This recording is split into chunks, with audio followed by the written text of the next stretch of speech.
Well, good evening and welcome to the Arbor Hills Nature Preserve in Plano, Texas. Tonight's exercise is a field test of the ACEBEAM E75 Flashlight. I want to thank ACEBEAM for sending me the light and making this review possible. This light can be ordered in two different versions. If you like max lumens, then cool white is what you want, 4500 peak lumen output. If you prefer neutral white, high CRI, that is what ACEBEAM sent me. That is what we will be looking at tonight, and I will be doing the field testing with an eye towards night hiking and nature observation. This is a 21700 base light. Yes, it does have a little bit of heft to it, but I find it's extremely well balanced.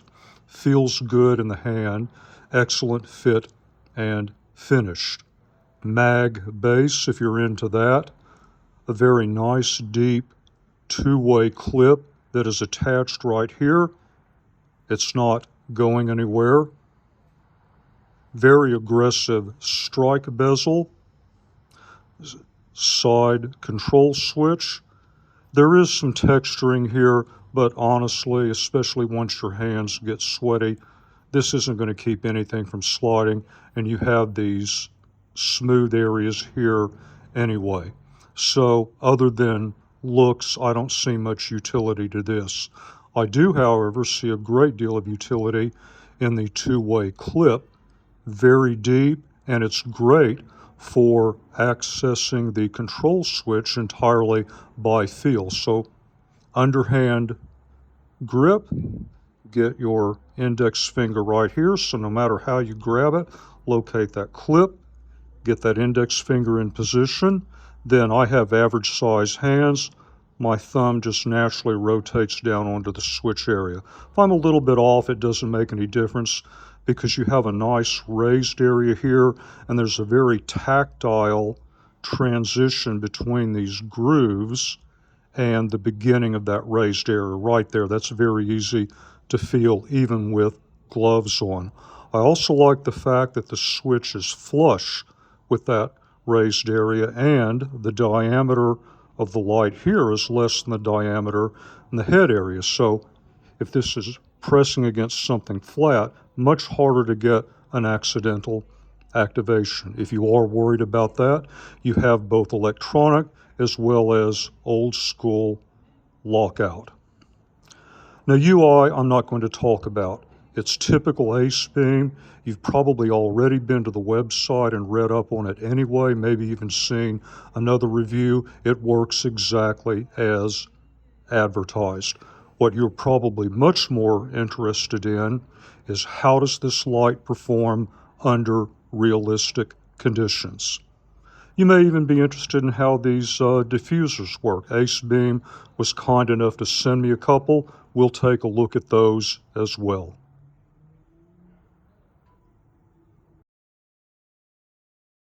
I'm at the bridge where I normally do output level test.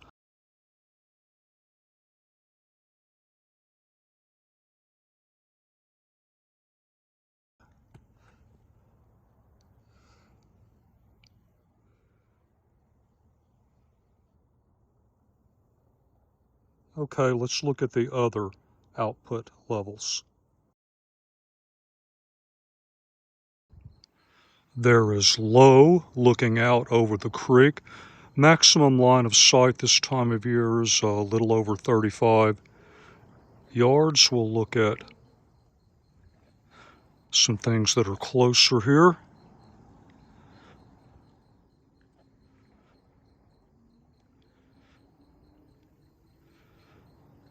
That is medium 1.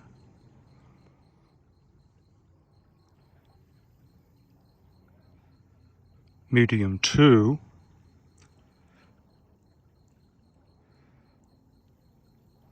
High. And double click into turbo.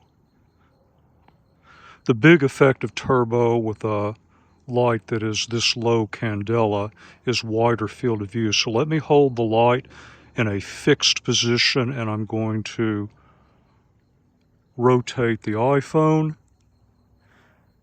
and you can get a better idea of the rather generous field of view. And while there is some heat, nothing uncomfortable.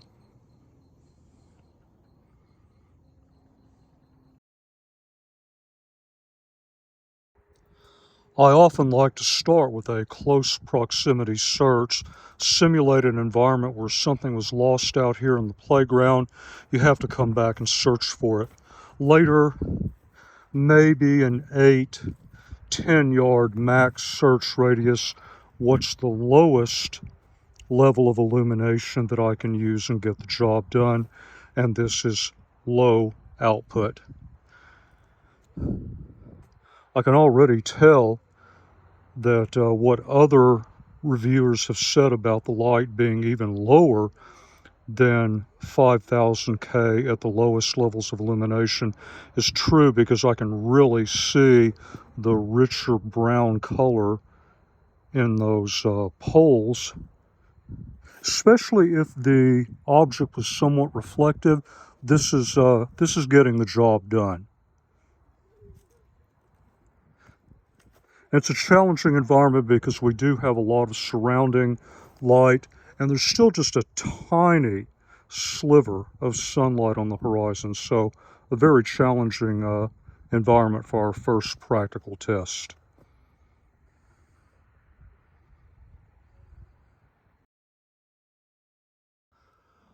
So this is the medium 1 output level. I'm looking at this just in the context of following a groomed path. Definitely adequate downrange. I can get information about the terrain ahead of me, a little bit of side to side. Let's go ahead and bump that up 1. There we go, medium 2. This gives me much better downrange, deep into tree line. This would be not only path following, but you could do some seriously good observation with this mode over an extended period of time. I'll turn around, check my 6, make sure there aren't any eyes staring back at me, and I still have a decent view inside the tree line ahead of me.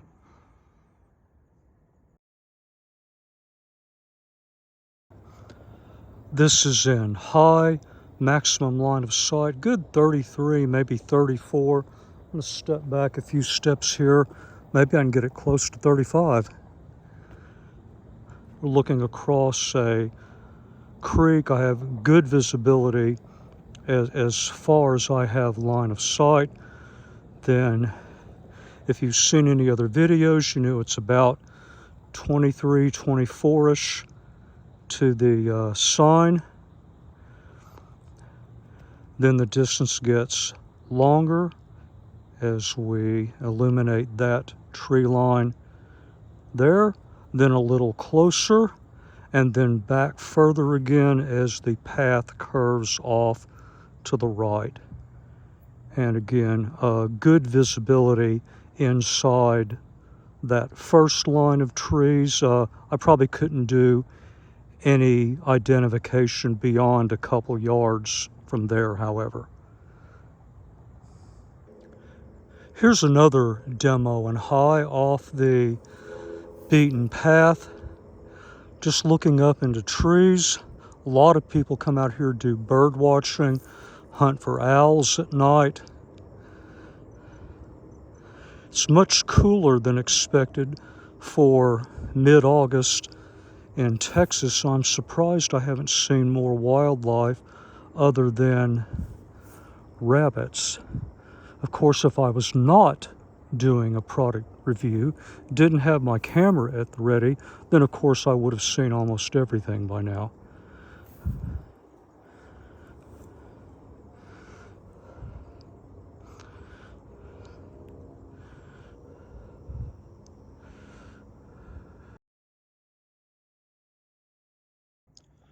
And here we go in turbo.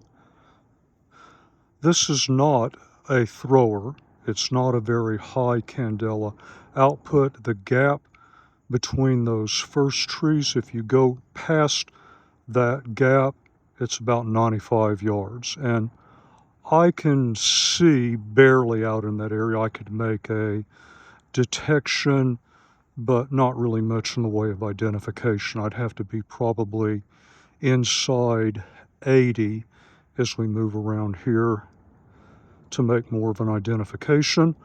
I'm going to let this run and serve as a step-down demonstration as well as a heat test.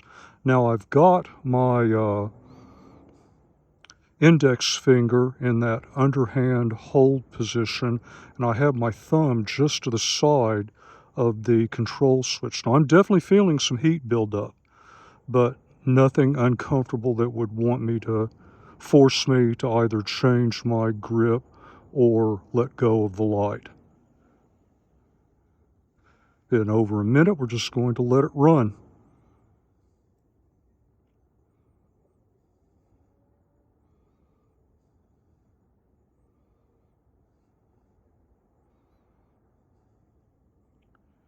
Heat is remaining approximately constant.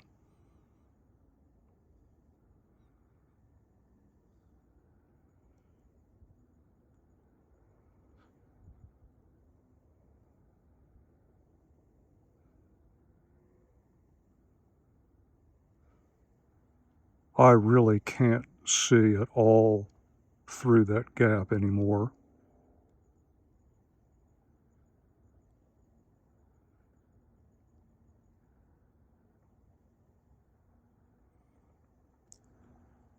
And we're over 2 minutes. Heat is about the same. Maybe it's gone down very, very slightly.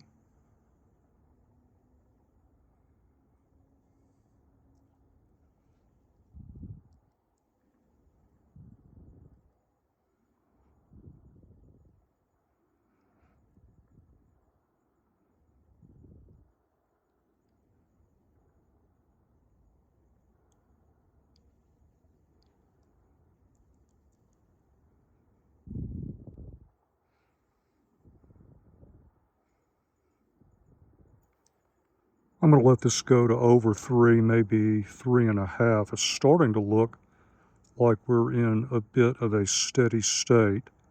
And I don't think most people would use turbo over 15 to 30 seconds anyway. It's really, in any light, never intended for very long usage. And we are definitely over 3 minutes now.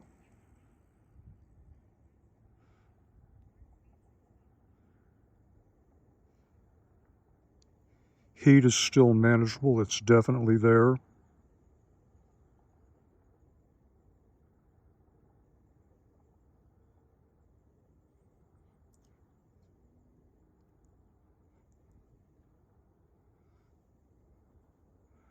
Well, I might as well be aggressive and take this to 4, and then we'll shut it down.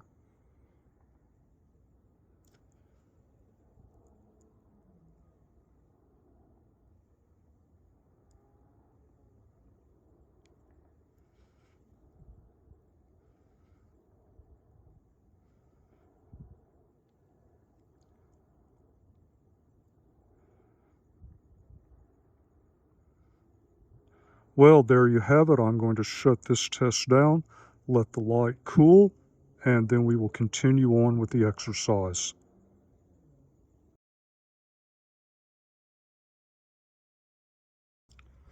The light does not heat up as much as I expected in turbo, so it actually cools down quicker than expected. I have my headlamp on in a very low flood, and this is pretty interesting. That is almost a 45-degree angle. There are lots of lights with mag bases that do not do that.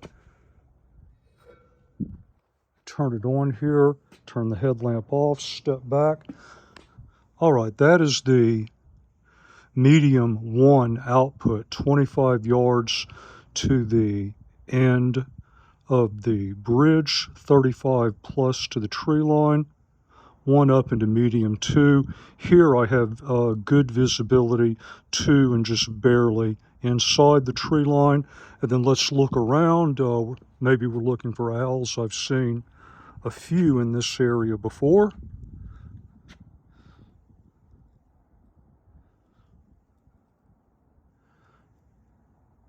Yeah, it's easy to look deep into the tree where there are spaces without getting blinded by reflections in this mode and still maintaining a very good sense of natural color.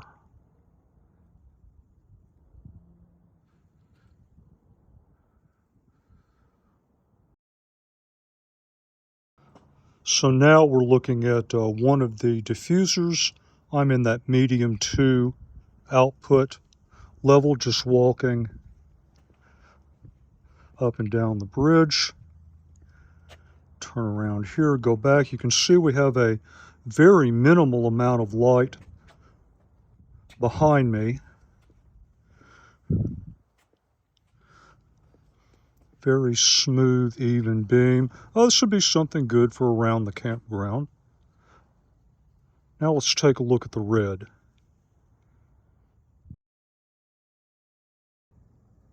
All right, there's the red from 25 yards, magnetic base, perpendicular to the post.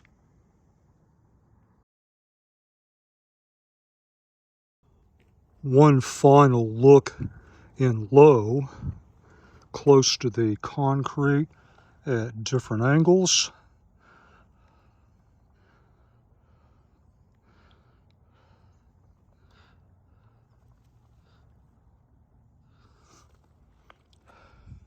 And if you're jammed up and following a concrete path like this, you could get away with low with the understanding that you do not have much in the way of downrange. So this is an area that I normally do a lot of summaries, high output level, good 55 plus yards line of sight. I've carried this light all night loosely in a front vest pocket. There is other stuff in that pocket. No clip, just loose. No accidental activations. I have had zero issue taking that light out of the pocket, even when it was dark, and getting access to the control switch. So my mind is kind of racing a bit, especially if you have those diffusers anywhere from inside the tent, around the campground, around the vehicle, emergency roadside use, working on the vehicle, house, garage, yard, night hiking, pretty much anything up to about an 80-yard or so radius, depending on outside light pollution. Let me pan around a bit. This might just be the droid you're looking for, especially if you like that low candela, warm to neutral beam. But I don't make those recommendations. I'm just the guy who runs the test.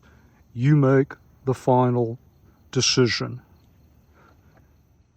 So I pan around here to where we started. I'm going to go ahead and shut it down for the evening and hope that you saw everything you needed in order to make a decision. And as always, thank you very much for your time, and thank you for watching the video.